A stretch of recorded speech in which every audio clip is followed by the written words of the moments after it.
I'm Janet Rapisardi-Hoff. Thank you for joining me today on Cooking with Dan Luzzi. Hi Dan, how are you? Good, Janet. How you doing? Good. I understand we've got some really neat, very simple but elegant dishes that you're going to make for us today. We're going to try our best. Okay, let's go into the kitchen and take a look. First thing we're going to do is, oh boy, I'm running out of water here. I wanted to do a pasta dish, a pasta arrabbiata. A lot of different ways of attacking this dish. You don't necessarily have to use fresh tomatoes, but it's kind of a good season for it. And these are the Jersey tomatoes? Right, right. So what we've done here is we've taken most of the seeds out of the tomato and the skin off of the tomato. It really makes it a lot smoother and nicer for this particular dish. And to do that, all we did was put a tomato in the water. We had it in here for about a half a minute, and then we chilled it in some ice water. You don't necessarily have to use ice, but I wanted to get the temperature down quickly. We didn't want it cooking.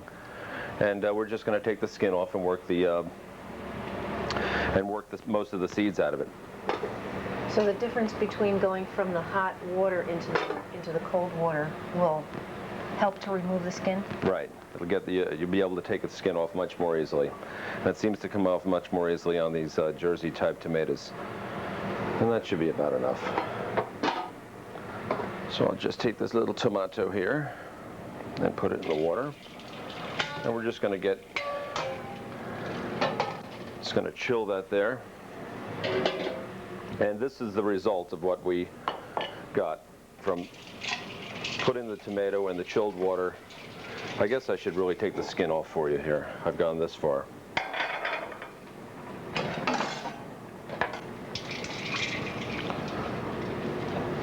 I guess I could take the core out with this knife. These are beautiful tomatoes, aren't they? Very pretty.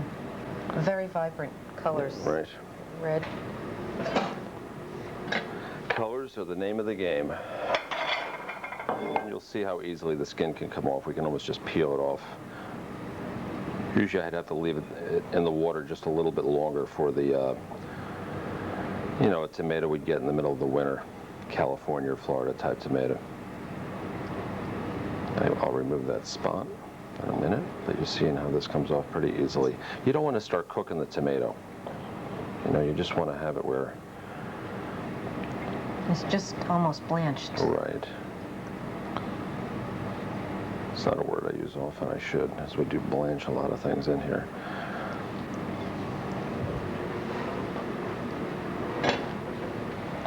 Cut that little spot out.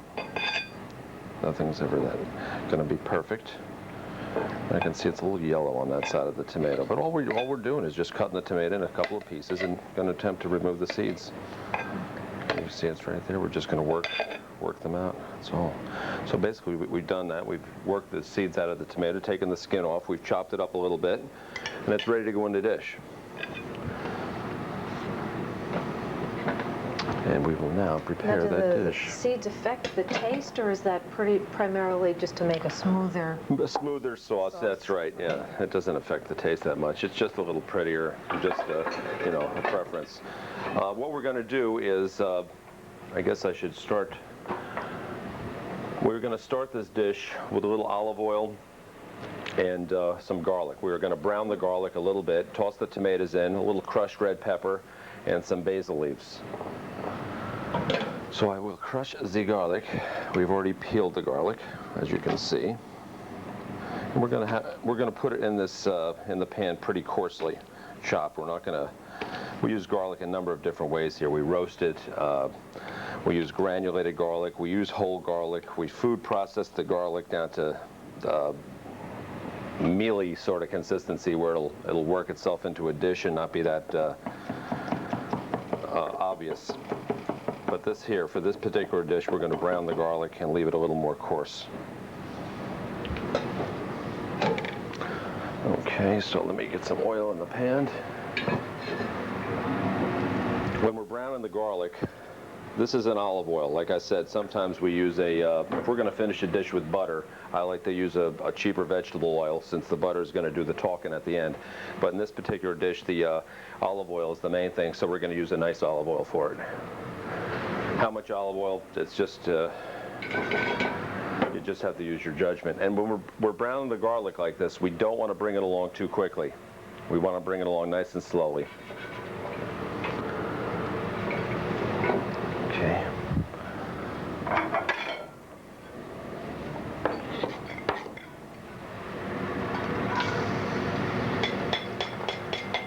If you like a lot of garlic, add a little more garlic.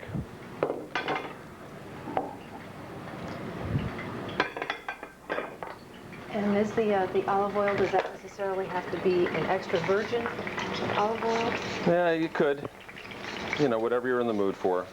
You just want that good basic flavor, that nice stuff. But the virgin olive oil is very nice too. This stuff here is just your basic olive oil. They didn't do anything that refined to it, and but it's real nice tasting stuff. We have to be careful. We don't want to over brown the garlic. It gets bitter. And I shouldn't be bringing it along any more rapidly than that. Like I said, you want to brown it slowly, get all the way through there because you're going to be eating the garlic. We're not picking this out of the dish. Okay. If we brown it a little too quickly on the outside, it'll be, you know, still a little bitter and soft on the inside. And that's, you know, tough on people's palates. Sometimes we can't handle that. And if you burn it, you know, it's just going to be bitter and not very good tasting. So like I said, we were going to add some basil leaves at the end of this dish. I'll get a couple of those ready while the garlic's browning itself.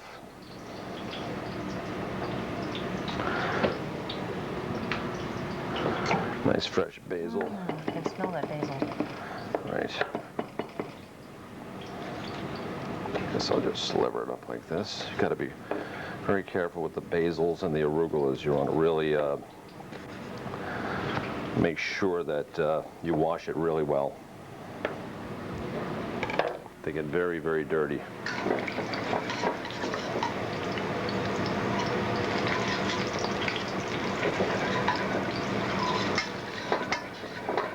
Now, should all the garlic be that nice golden color? Right. You want to keep it pretty even.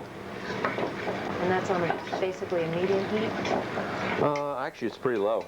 Okay. Very low. If you're not sure, keep it low. It's not going to hurt it that much. You don't want to be bringing it. You don't want to be running the risk of browning it. So I keep it on the low side. I guess I could turn it up a little bit when I put the tomatoes in. We're going to add the tomatoes right to this dish, and the basil. We'll perfume it with the basil as we're finishing. All right, you can see that garlic is getting to be right where we want it. Nice golden brown. Come on, get off there, you dog. All right, we'll add a few of these tomatoes to it. Ah, sizzle.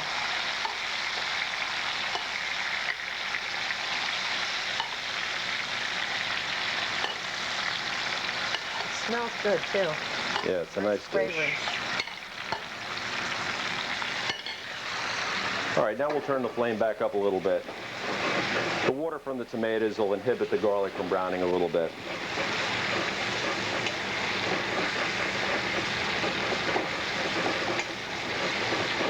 And this is an arrabbiata dish, traditionally served on the hot side. We serve ours on the hot side. You would have to tell us to cool it off a little bit. And that was red pepper? Yes, that was crushed red pepper seeds. All right, this dish is going to finish pretty quickly.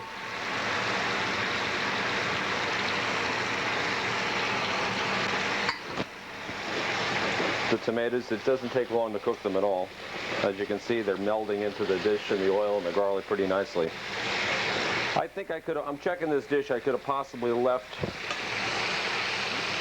had a little less oil in this dish, as you can see. It's a little bit oily. I'll have to be careful. I'm going to drip a little of the oil off. Ooh. I guess I can add a few basil leaves right now. I don't want to cook the dish. I almost want the dish off when we're adding these sort of fresh herbs. We just want to perfume the dish with it. We don't want to cook it all the way down. At least I don't. We want to keep its nice green color in there. You know, we just don't want to stew the whole thing out. I'm going to add a little linguine to the dish. We'll place it over here.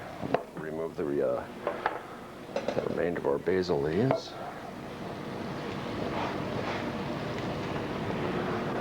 Going to add some Parmesan.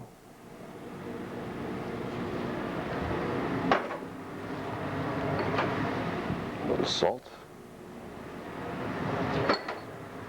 Have some white pepper. I was watching a TV show white pepper. Yeah, the black can color some of these dishes. I actually saw one of those TV food shows the other day where the guy was saying that real men have black pepper, none of this wimpy white pepper. I couldn't figure that one out, but that was his preference, I guess. I like the black pepper on top out of the mill. So we're just going to toss the Parmesan, the salt, the pepper into the dish. I'm going to get most of the linguine out of there. Not going to be able to get it all, but place the tomato, oil, garlic, and basil over the top. And I guess we'll pick out a nice, pretty little basil leaf to garnish the top with. I mean, you don't have to have the hot pepper. You can just do the tomatoes, oil, and garlic, but I'm partial to the hot food. So there's a linguine arrabbiata, fresh tomatoes, garlic, crushed red pepper, well, olive oil, did I leave that out? And some chopped basil. That's right. Oh, it's aromatic. It smells great. It smells like Grandma's kitchen. Dan, I understand our next dish is going to be a very interesting egg dish.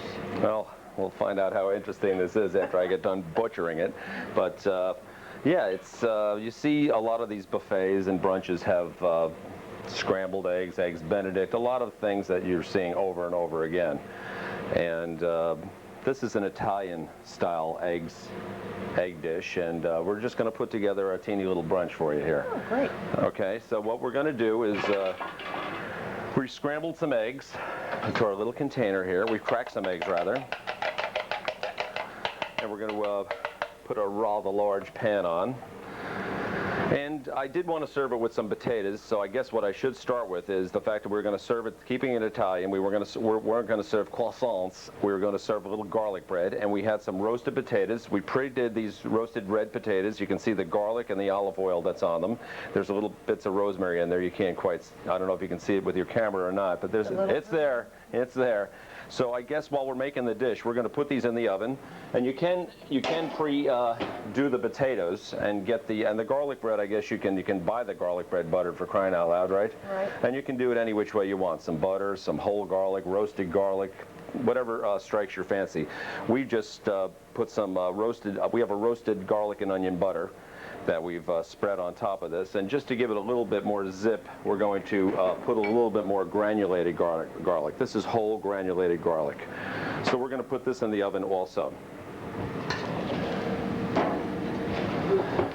Alrighty, and we've got a large skillet here, and I have some clarified butter. Now, the clarified butter, it won't burn. And why won't it burn? It won't burn because we melted whole pounds of sweet butter. I've got to watch getting this dish too hot. And I've also put too much butter in the pan.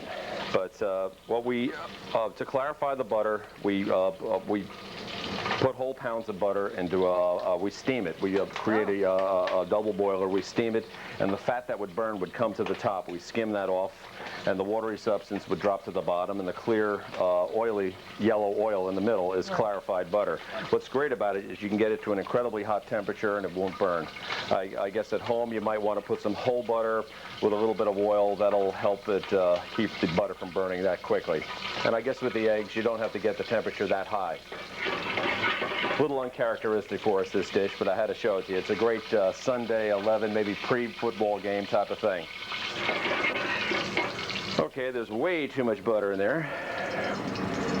This dish is going to have some Italian sausage. You can pre-do the sausage, and I'm going to cut it into chunks.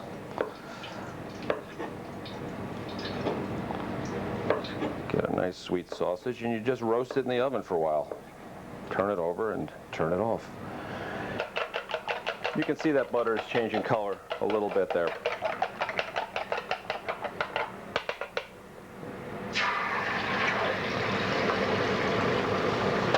Okay. We're going to add our sausage. I think I'd better either turn down the flame here. You can always remove it from the flame.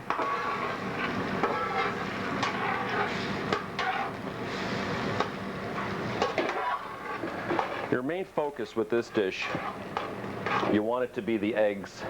And the eggs, that's what you want. You don't want to have to focus on 90 different things when you're doing this dish. You want the eggs to be nice and fluffy-wuffy. So I try to do everything else ahead of time. What am I doing over here? I'm going to get a little chopped scallion in here to give this some color, and we're going to garnish the top of this with the scallion later on. Now the eggs will be lightly scrambled? No, actually, I'm glad you asked me that, because I'm going to overcook these eggs, and what's good about them is you can, if you were getting yourself together, we're going to add ricotta cheese to the end of this dish. And while I'm thinking about it, we're going to add a little salt. I'm going to add a little white pepper. Once again, it's going to disappear into the dish, yet accent it, and some granulated garlic. This is an Italian dish. Okay.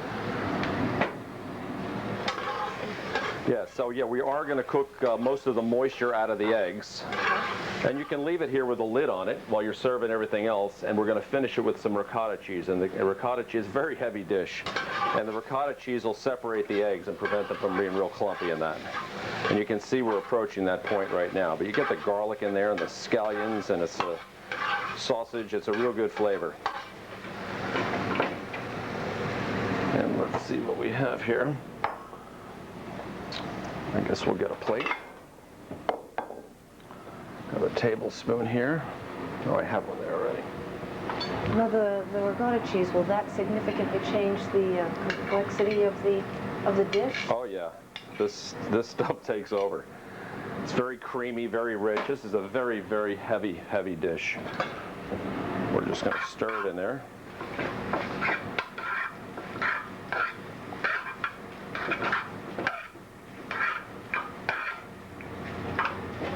Smell like garlic in there.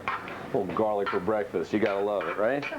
This isn't something you'd be having at 8 o'clock in the morning, for crying out loud, but you know, like I said, it's a good brunch item. You can mix it with sandwiches and have it for lunch also. All right, you have a large plate up here. And you could serve this buffet style. We were gonna serve this with those roasted potatoes, and we happen to have a few roasted bell peppers here.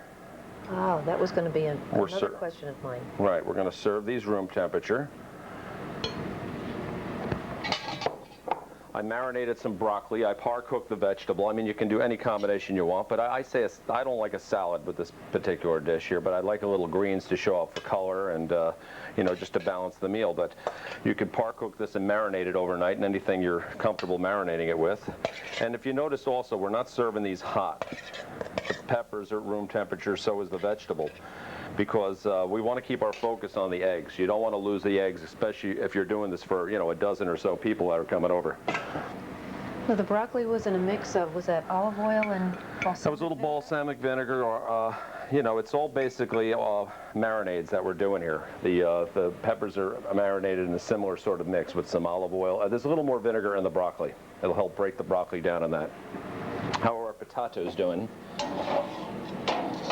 Like I said, you can pre-do the potatoes or leave them in the oven. They can take a real beating in the oven. It doesn't matter that much. You know, you see hash browns with eggs all the time, and you know, why not roasted potatoes? I think they go rather well, especially if you're going to serve it around noon. No roasted potatoes before 9. It's got to be after 9. All right, let's try some of the, we got our rules we're setting, and you see the creamy ricotta cheese there.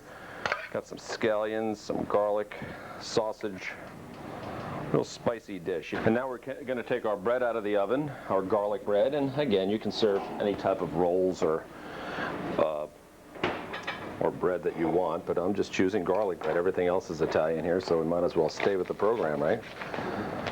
So we'll cut a couple honks of that off and put them on your plate. And you get on the buffet line, and this is what you would come up with. Delicious. Let's see. Dan, what's our next dish? I see you have two. Yes, pans out there. dueling Wow. pans here. We're going to go at two at one time. We're going to saute a chicken dish, a simple chicken dish, one that you can make at home. And we were going to poach some filet of sole in a pan. Just poach it in some white wine and lemon and some butter. We're going to serve it over a little spinach, a little wilted spinach. I'll start with the sole first, I guess. I'm going to put a little lemon juice, fresh lemon juice, into the pan. A little white wine. Some white pepper. Some little girly white pepper. And some salt. I'm going to put that on kind of a half a flame, and what we're going to do is melt some butter in there and try to get it a little creamy.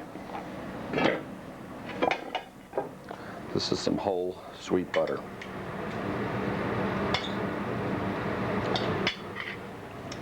And that'll give it a light but sweet taste. Right. We're going to marry them together, see if we can get this a little creamy. I guess I'll turn a little flame up just a little more. While we're doing that, we'll get the chicken dish going. All right, I'm going to put the chicken in the flour. This is our specialty here. This is what we do best. So you're dredging the chicken very lightly in the flour. Right, and we don't want to get the oil too hot either for the chicken. It seems like we want to get the veal white hot, but the chicken seems to come a little better when we, just get it going a little bit. There we go.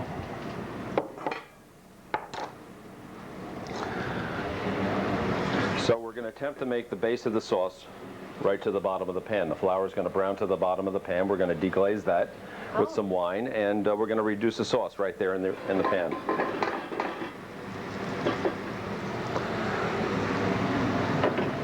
And now both dishes our viewers can make pretty much simultaneously at home. No, not simultaneously. They could make them, but I wouldn't, unless you have some experience at doing this sort of thing, I wouldn't recommend it. Okay. A couple pieces of spinach. And all we're going to do for this dish here is turn the flame way down and let it just poach for a little while there in that butter and lemon. We're going to serve it over some wilted spinach, which we have over here. You can see it's just going to bubble along very lightly. In fact, I'm even going to turn that down a little bit more. And when it's almost finished, we're going to turn the flame off and just let the heat in the pan finish the fish. The chicken, all you need to work out the chicken dish is you probably have flour in your house and some oil and some butter, some salt and some pepper. So if you bought some mushrooms, we're going to make a little mushroom white wine and garlic sauce with it. Ooh. So if you had some white wine and some minced garlic, I have some here. We run this through our food processor there, and it's all minced up so it can disappear into the dish. You need a little can of the chicken broth as a neutral. You need some body for the sauce. You need a stock. So, if you poured too much wine in there, it tastes horrible. Not to mention you'd probably be hammered before you were done with the dish. So you want to add a little. You want to have a neutral in there, a stock, and just a can of that whatever brand of chicken broth. You can hear the noise level going up here.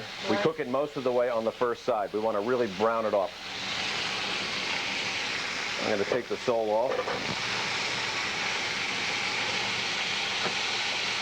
Okay, you see how nicely they brown? Nicely browned.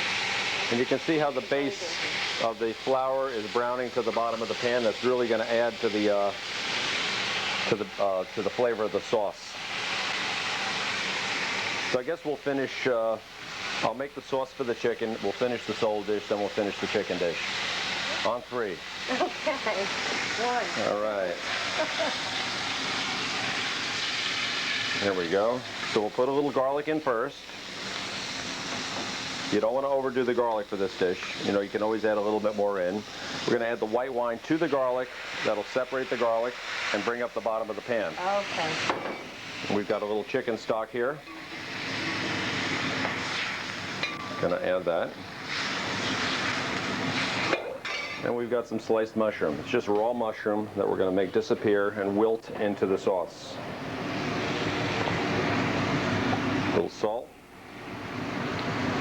A little white pepper. Once again, I've told you a couple times, the black pepper starts color in these dishes. So that is reducing right now. That's evaporating. So while that's happening, we're going to take our chicken out, whoops, and put it on the plate. Wipe the edges.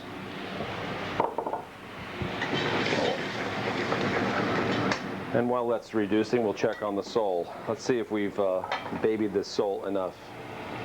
Yes, you can see it's just separating a little bit, nice and flaky there. I'm going to get a plate. The outer edges of the sole look like they're a little bit more opaque than they were before. Right. Maybe. So we're going to wilt the spinach, put the wilted spinach rather onto the plate, and it's going to absorb a lot of the butter.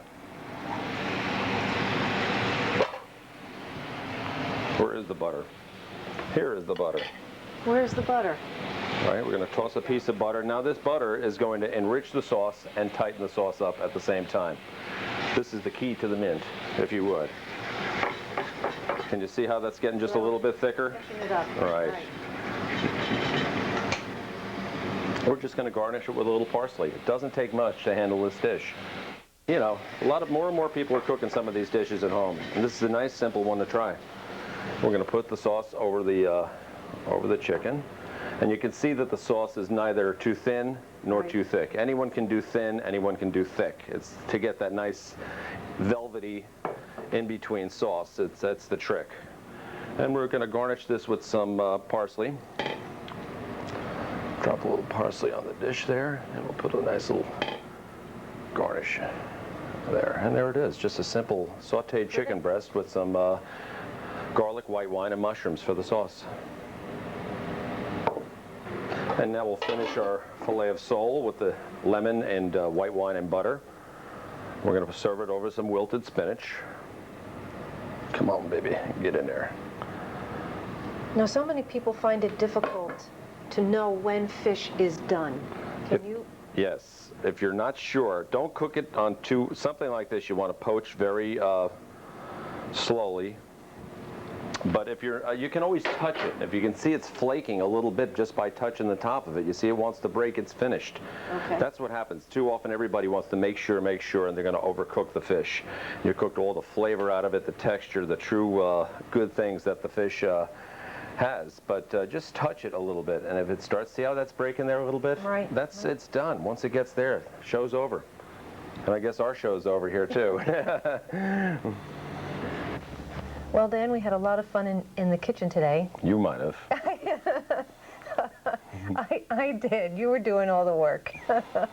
But everything looks really super delicious. Can we kind of just go over for our viewers what we've done today? Sure.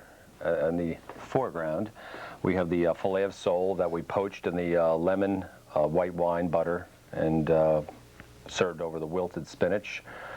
We have the Italian brunch with the eggs, sausage, scallion, finished with the ricotta cheese, the roasted potatoes, the marinated broccoli and roasted bell peppers, and not to forget our garlic bread. Oh, very good. We have the pasta dish. We have linguine arrabbiata, the fresh tomatoes. Remember, we took the skins off them, and it's a concasse of tomato is what it's actually called. With the roasted garlic, we finished it with the chopped fresh basil and had that crushed hot pepper in there, a real zippy dish. And a simple sauteed chicken with a garlic, white wine, and mushroom sauce. Looks super. Can't wait to eat it. Thank you for joining us on Cooking with Dan Luzzi. See you next week.